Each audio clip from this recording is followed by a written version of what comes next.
Bueno, muy bien. ¿Qué quieren, lo que quieran preguntarle a Georgina? ¿Comentarios? ¿Relaciones?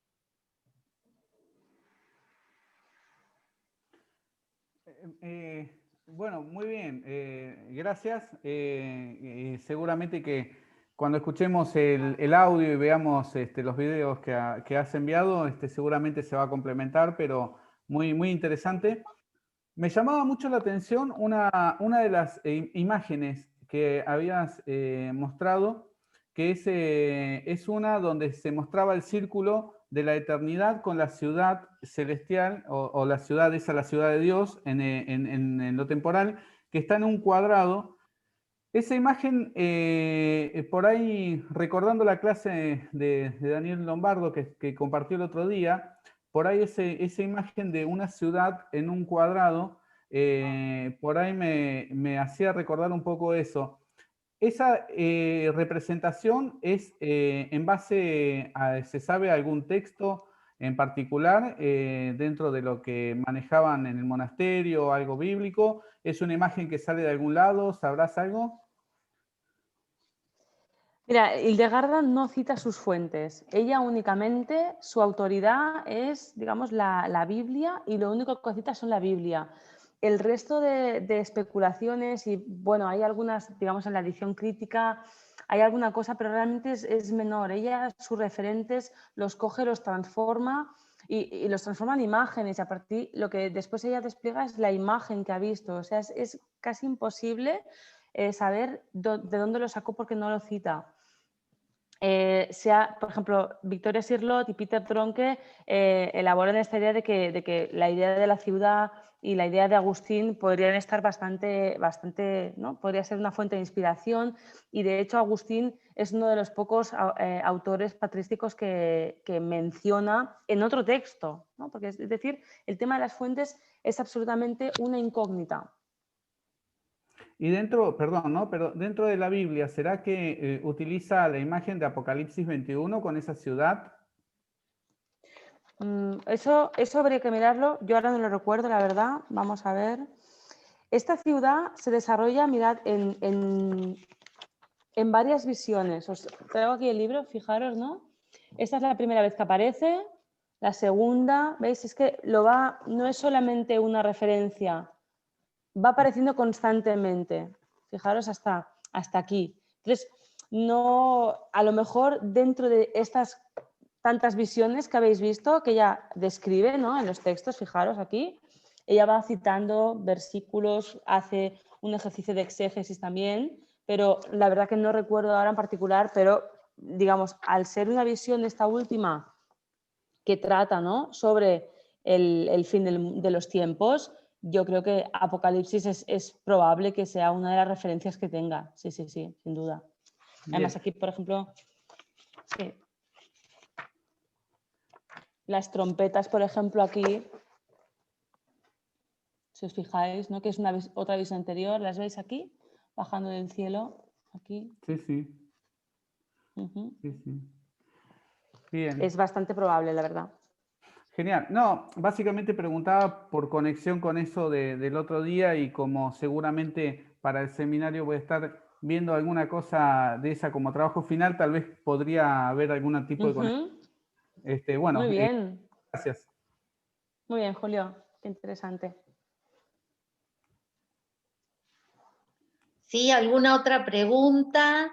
¿Alguna relación con lo que estuvimos viendo, con alguna otra imagen? Perdón, quería hacerte una pregunta. Esa imagen que mostraste de esa esfera que tiene un hombre parecido al de Miguel Ángel, con los brazos en cruz. Arriba tiene una cabeza de un Cristo y los pies con el estigma. A ver, vamos. Ahora no puedo compartir. Ah, perdona, ahí voy. Sí, tiene en los pies. Sí, Ahí parece, va, tiene como ya una. está, Georgina. ¿Ya está? Vale, vamos a mirarlo así entre todos otra vez. Porque son tantos detalles que tiene esa imagen. Sí. aquí, ahora la veréis, ¿eh? Sí.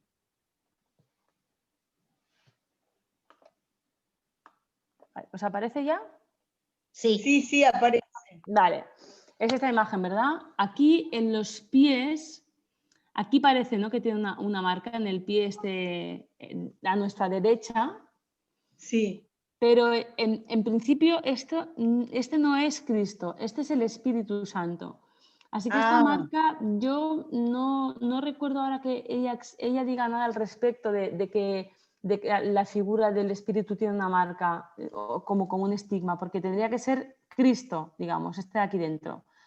Esto debe ser otra cuestión o algo, digamos, una mancha o algo así, porque no hay una referencia. No, es como una manchita, de hecho. De hecho, solamente aparece en un pie, si os fijáis, en el otro no aparece.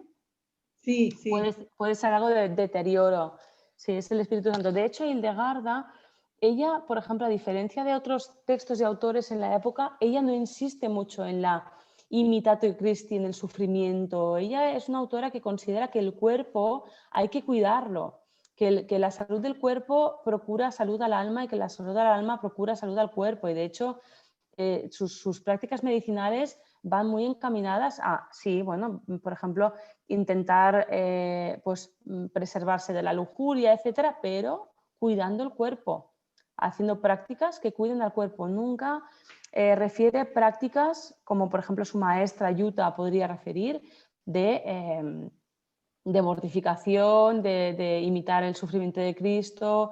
No está para nada en esa línea. El cuerpo es una creación divina para ella y hay que cuidarlo igual que hay que cuidar el alma.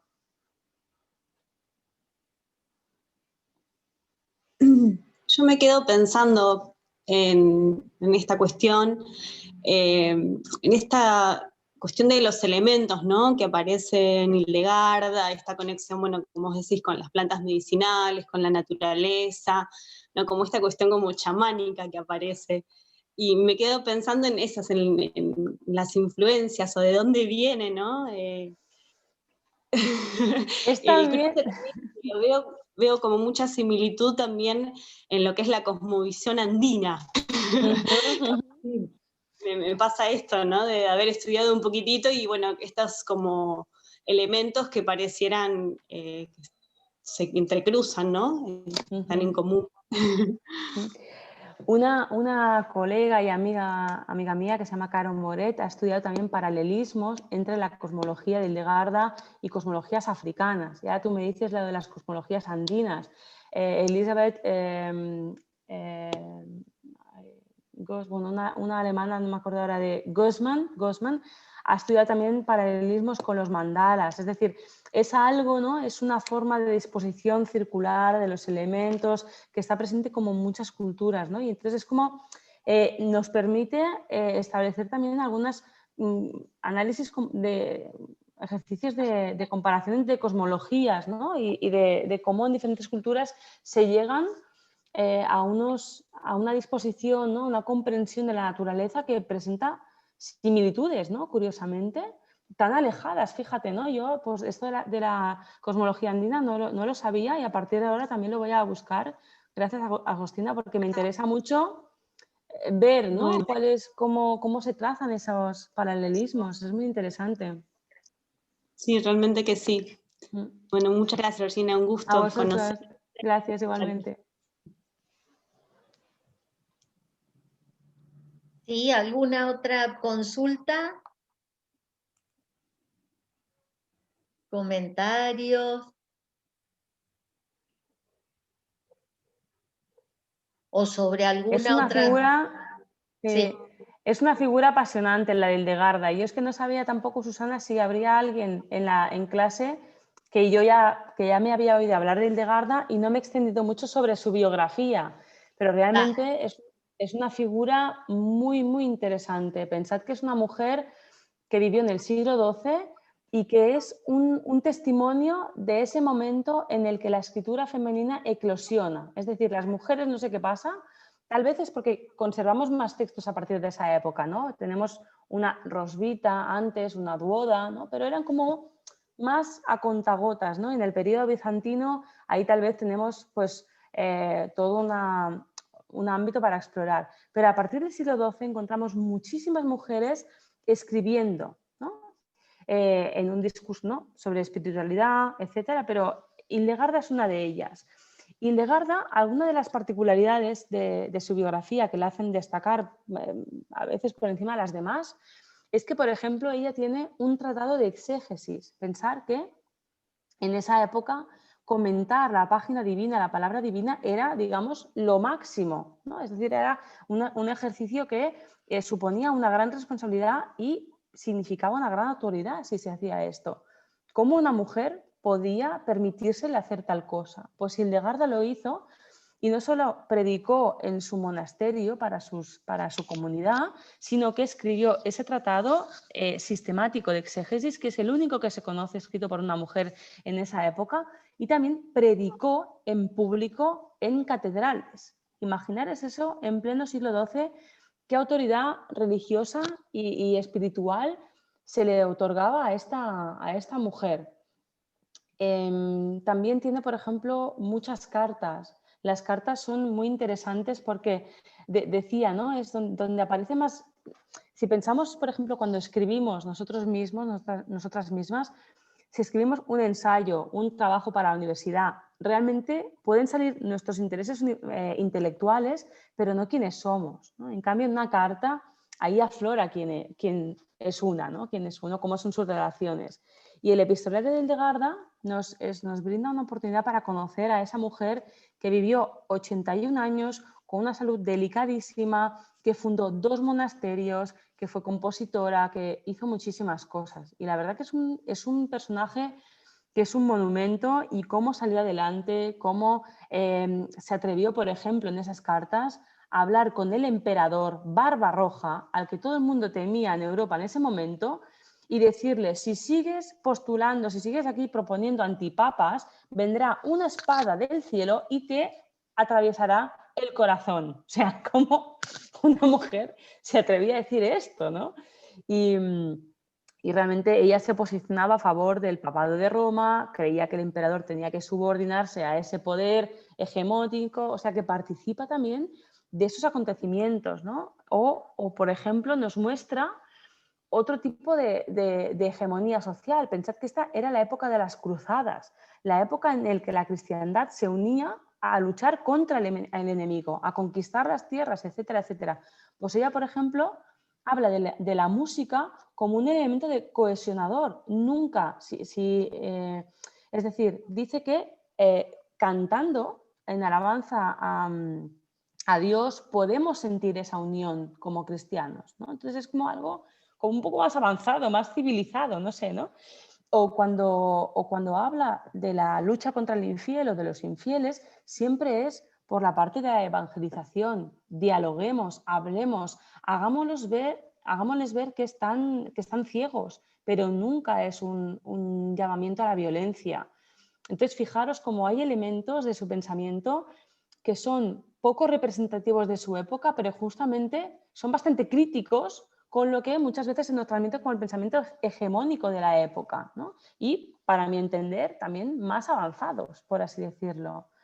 A pesar de, imaginaros todas las dificultades que como mujer tuvo que superar para poder expresar su voz, para poder expresar como vehículo de la divinidad y conseguir ser escuchada, ¿no? Entonces es un personaje, la verdad, que fascinante.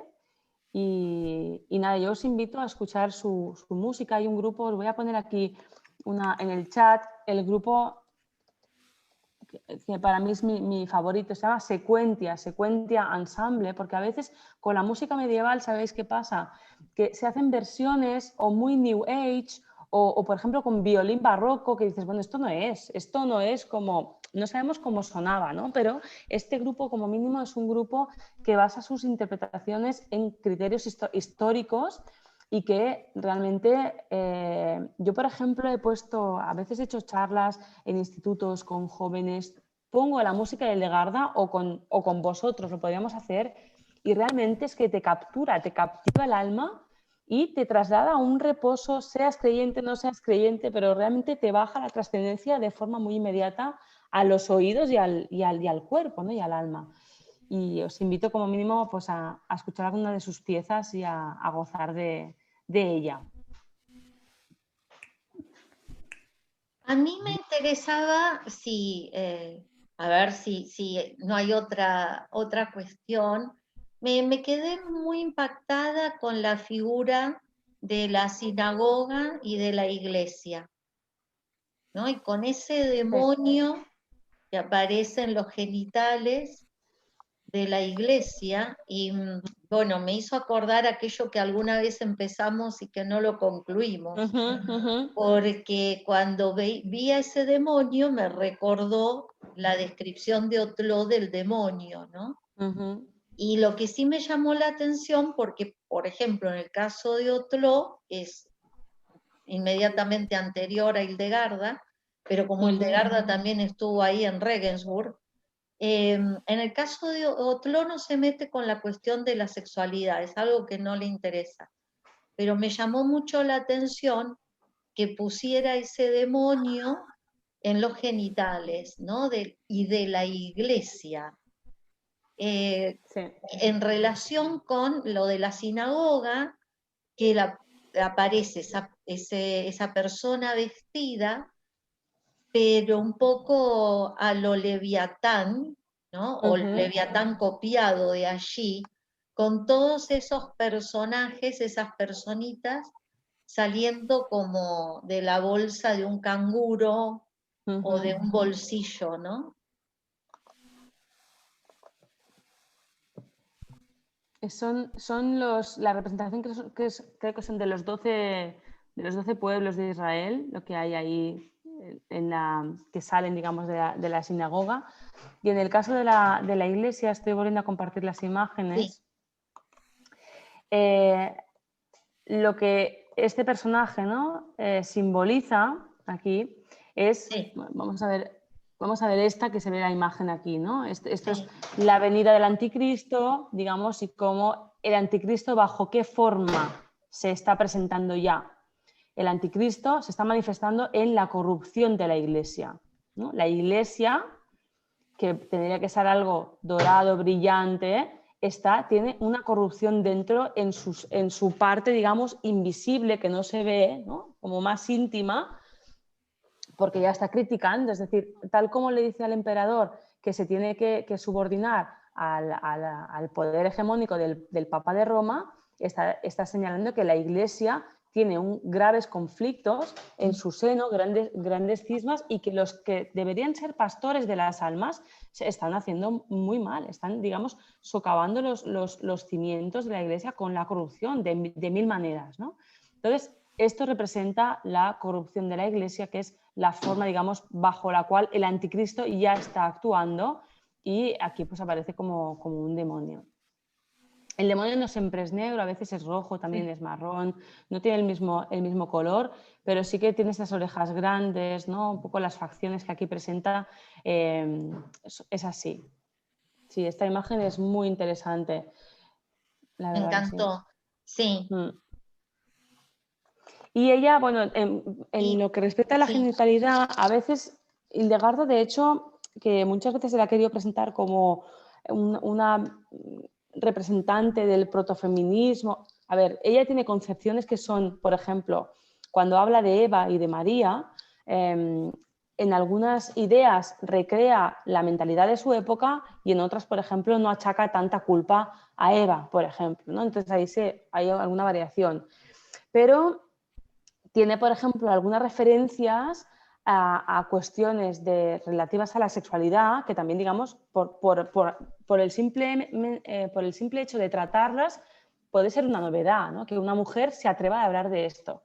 Pero, por ejemplo, dice algo así como terrible, que las parejas que tienen hijos con discapacidad, por así decirlo, es porque en el coito ha habido alguna corrupción, por ejemplo, ¿no? Y como vinculando con cuestiones morales, etcétera. Entonces es una mentalidad que bebe mucho de su época, ¿no? Pero sí que trata sobre estos temas sexuales. En su tratado de medicina, por ejemplo, distingue entre la melancolía de los hombres y la melancolía de las mujeres como algo, como una perspectiva de género, por decirlo así, ¿no? Y ahí pues también sería algo que se avanza a su tiempo, pero no siempre es así. Entonces, todo lo que es la genitalidad pues es vergonzoso, ¿no? Habla mucho de la castidad, quien no respeta el voto de castidad pues no es una forma de corrupción, bueno, es muy deudora de su época. Pero es una imagen, claro, es que iconográficamente hay imágenes del Legarda que en tanto que parten de sus textos y de su imaginación creadora, de su especulación, de lo que sea, no hay otros referentes, por decirlo así, ¿no? O sí que los hay, pero es que los transforma. Y esa imagen yo creo que es un híbrido que realmente es muy original suyo. Y me llamó muchísimo. Sí, perdón. Sí, Marisa. No, yo me quedé pensando en el anticristo sexuado con la cabeza del demonio y en el Cristo que parece o castrado o asexuado. O sea, Está con la pierna así para tapar los genitales. O los tapa o no los tiene, o está castrado, pensaba yo, bueno, cada cual fantasea y asocia libremente, sí, ¿no? Pero la conclusión que saco es que una persona como Cristo no tiene que tener sexo, porque la sexualidad es mala. Por eso se lo pone al demonio o al anticristo. Como las conclusiones que yo saco, por supuesto que pueden ser cualquier burrada, pero yo pensaba cómo el hombre a imagen de Cristo puede de alguna manera superar la sexualidad para ser más sublime en ese camino del cielo.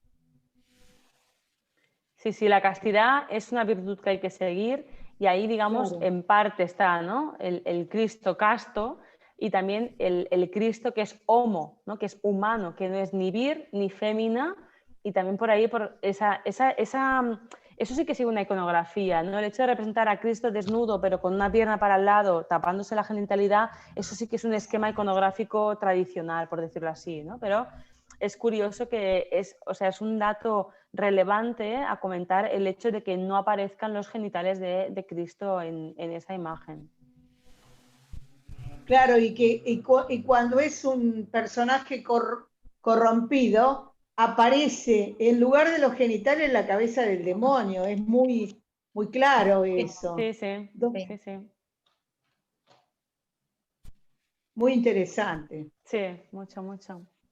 Es que las imágenes tienen eso, tienen como la literalidad, ¿no? ¿A qué se están refiriendo? Pero es que abren la imaginación y no sé, y muchísimos tipos de indagaciones, ¿no? Distintas, incluso creativas también, ¿no? Presenté, por ejemplo, estas imágenes, bueno, u otras, unas de Christine de Pizan, alumnos de Bellas Artes, que claro, no tenían muchos referentes de imágenes, digamos, creadas desde lo femenino, desde las mujeres, ¿no? Y allí, pues, incluso un chico me dice, es que voy a salir de la clase que tengo unas ganas de pintar esto, de pintar a partir de esto que he visto, que realmente es como muy inspirador porque no es lo que normalmente se nos ha transmitido, ¿no? Y aparecen de repente imágenes allí que dices, ¿y esto dónde estaba, no? Y estaba allí, estaban los archivos, lo que no íbamos a buscarlos. Adriana, ¿querías comentar algo? No, yo le quería preguntar a Georgina qué le parecía, sí, es que Legarda tenía visiones reales o era una manera de justificar y plasmar todos sus conocimientos, su nueva filosofía, digamos, una manera de que le aprueben su filosofía, siendo mujer, a través de las visiones y como que era palabra de Dios, por ahí, por ese lado sí podía entrar, siendo una mujer tan inteligente, ¿no? Como se nota que fue. Sí, es una pregunta absolutamente relevante y clave, ¿no? Porque yo creo que hay quien dice que el fenómeno visionario hay que intentar ponerse un poco como a las gafas de la época, ¿no? Es decir, yo estoy segura que ella creía que tenía esas visiones, ¿no? Que ahora desde el siglo XX se explique como un fenómeno patológico, psíquico, etcétera, pero yo estoy segura que ella creía que las tenía y que creía que venían de Dios, ¿no? Entonces, esa sería su explicación. Por otro lado, también ha habido autores que evidentemente han dicho, bueno, esto ella lo creía y tal vez en cierto modo lo utilizaba, o de ahí ella era consciente que de allí derivaba su autoridad, ¿no? Pero que lo utilizara directamente como inventarse que tenía visiones para... Yo creo que no, yo creo que partía de algo que ella sentía así, a lo mejor, no sé, imaginaros que hay personas simplemente que tienen mucha imaginación, ¿no? Que de verdad que tienen como que les corre una película por la cabeza, enseguida se lo imaginan, ¿no? Entonces, pues tal vez era una persona que tendía a hacer eso y creía que eso que veía, que ella nadie le había enseñado porque era una persona, a pesar de que formada, no tenía una educación escolástica, tenía una educación monástica por parte de una mujer que era 6 años mayor que ella y autodidacta, ¿no? Esa era su formación. Por tanto, eso que ella de repente leía, entendía, le decían, entendía, esa apertura a la comprensión que tenía y esa imaginación, pues debía pensar, esto no viene de mí, esto cómo va a venir de mí, ¿no? Entonces, pues se elabora en el marco de la época, que eso procede de Dios, etcétera, etcétera. Pero estoy de acuerdo contigo en que hay un cierto servirse de ello, pero no una utilización, digamos, sino que ella se enmarca en ese pensamiento de las visiones de su época. Lo ves desde el lado de que realmente tenía, bueno, hay personas que son creativas, pero como ella hacía, utilizaba todo su entorno para conseguir lo que quería, como escribirle cartas al Papa, a Bernardo de Claraval y todo el aval que ella necesitaba para hacer lo que en realidad siempre quería hacer. Su destino final siempre estaba. Claro, ella sentía que tenía que transmitir algo, transmitir un mensaje y le costó un poco. Empezó a escribir a los 40 años, ¿eh? O sea, tuvo un largo periodo de silencio, de no atreverse a decir, pero ya cuando se lanzó, hasta los 80 estuvo escribiendo. Y en relación a Errada de Eland, De Hohenburg. Y también me había interesado Trótula de Salerno, son más o menos de la época. Sí, sí. Me impresionaron mucho también. Eloísa del Paráclito, Jade Villamberes, Juliana de Norwich, Margarida Poret, son todas estas sarta de mal llamadas místicas, porque las ponen todas en el cajón de las místicas y no, y cada autora es diferente y unas son beguinas, las otras no, incluso Margarida Poret no es exactamente beguina, es una beguina single, que ella desarrolla su pensamiento e incluso se contrapone a las beguinas, ¿no? Es un momento de mucha eclosión y en el que, fijaros que en este momento, ¿no? A veces cuando hablo de Hildegarda me preguntan por la caza de brujas, ¿no? Y digo, bueno, primero vinieron las herejes, primero fueron herejes porque empezaron a hablar y claro, de lo que les decía Dios, tenían una relación, un diálogo con Dios, en el cual, por ejemplo, Margarida Poret decía, yo la iglesia no la necesito para nada, la institución eclesiástica. Si esto es un camino espiritual de mi alma hacia Dios.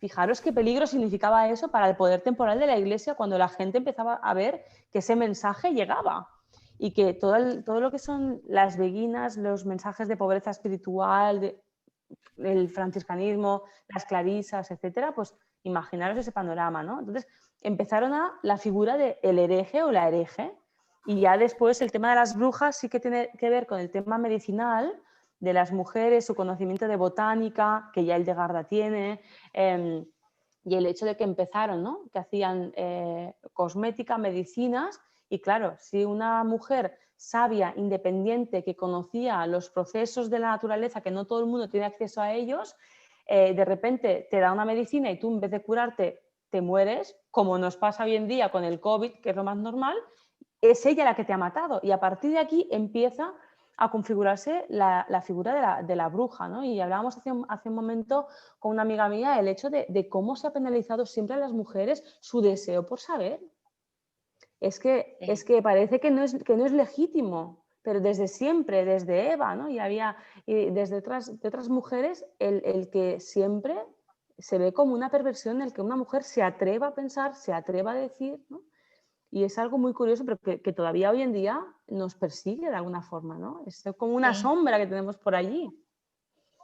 Sí. Quería hacer una pregunta sobre otro hincapié que al comienzo hiciste, sobre el hecho de los estudios intermediales que has comentado.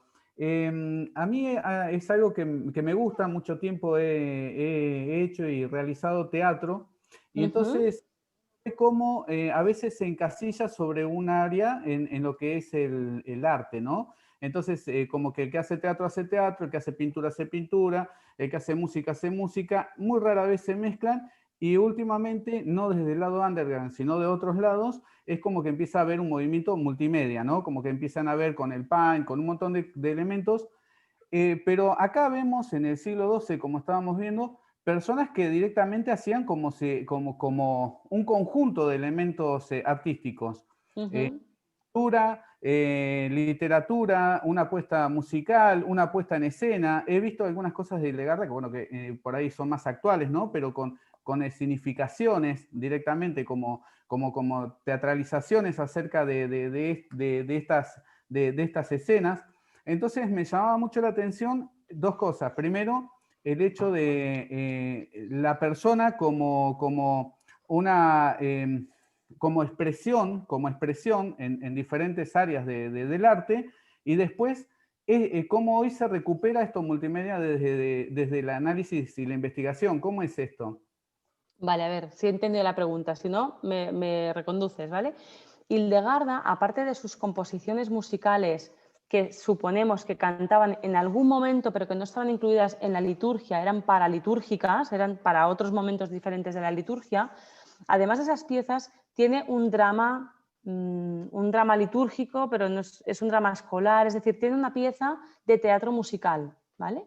En el que trata sobre el camino de un alma y, digamos, de cómo las fuerzas, digamos, espirituales del alma salen fuera en forma de personajes, en forma de un coro de 18 virtudes y el diablo. Entonces, esa obra de teatro musical consiste en el diálogo o triálogo, ¿no? Como dice Susana, entre esos personajes y el camino de este alma que invoca las virtudes, que quiere seguir el camino del bien, es tentada por el diablo.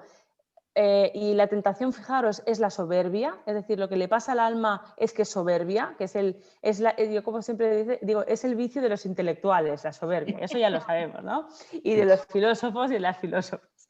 Entonces, no va por lo carnal, es un diálogo a un nivel teológico, a un nivel filosófico, cosmológico, y en el que se juega, se pone en práctica la dialéctica entre los personajes. Por ejemplo, el diablo le dice a las virtudes: vosotras no sabéis quién sois. ¿Por qué? Porque las virtudes, en tanto que son esencia divina, no se distinguen de lo que es la propia divinidad. Dice, yo en cambio sí que sé quién soy, porque yo soy el otro, yo soy el que me escindí de la divinidad, ¿no? O también les dice, no sabéis a quién veneráis, porque parece que os veneréis a vosotras mismas si sois esencia divina, ¿no? El diálogo se establece en esos términos, ¿vale? Entonces, esas son las representaciones que probablemente habrás visto, por ejemplo, en YouTube, que son este drama que se llama, os lo pongo aquí, Ordo Virtutum. Ay, bueno, me ha salido al revés. Es el orden de las virtudes, buscad, porque hay varios. Y entonces, pues ahí, por ejemplo, no sabemos si se representó en la época de Hildegarda. Yo creo que sí, así, pero tendríamos que hablar de muchas cosas históricas. Y hay una carta de Tenswig de Echternach que escribe Hildegarda diciéndole: he oído que tus monjas van por el monasterio con los cabellos sueltos, con cintas, con velos, y puede ser que se refiera a cuando representaban esta obra. Y Hildegarda responde, ¿no?, que las vírgenes no se rigen por el mismo criterio que las esposas, que forman, digamos, como un colectivo que está más cercano a los ángeles, que es una condición privilegiada y propia que hay que mirar en sí misma, y que el gozar de la belleza es algo divino y hay que, digamos, gozar de ella con el espíritu, ¿no? Entonces, y a partir de ahí, digamos, la actualización que se puede hacer de eso, claro, hay representaciones que son más o menos históricas o más o menos, digamos, llevándolo a lo contemporáneo, porque de hecho Esta obra, mira, yo la tengo aquí, el libro es la edición catalana, aquí en Cataluña también hablamos en catalán y se ha hecho una edición muy bonita en catalán de esta obra. Y yo en 2014-15 representamos esta obra en Barcelona. Yo hacía del alma descarriada, como no podía ser de otra manera. Yo canto el de Garda y... ¿Qué dice? Y la cantamos, sí, la cantamos entera en Santa Ana y fijaros, una hora del siglo XII llenamos 2 veces la iglesia, vinieron como unas 500 personas a ver esta obra, éramos todos medievalistas de diferentes disciplinas que nos gustaba cantar, éramos grupos de doctorandos que dijimos, oye, vamos a hacer un grupo de estudios de predoctorales de medievalistas de la Universidad de Barcelona. Y nos dábamos cuenta que muchas personas ahí eran músicos y sabían cantar un poco y nos animamos a hacer esto y lo hicimos y fue una experiencia extraordinaria.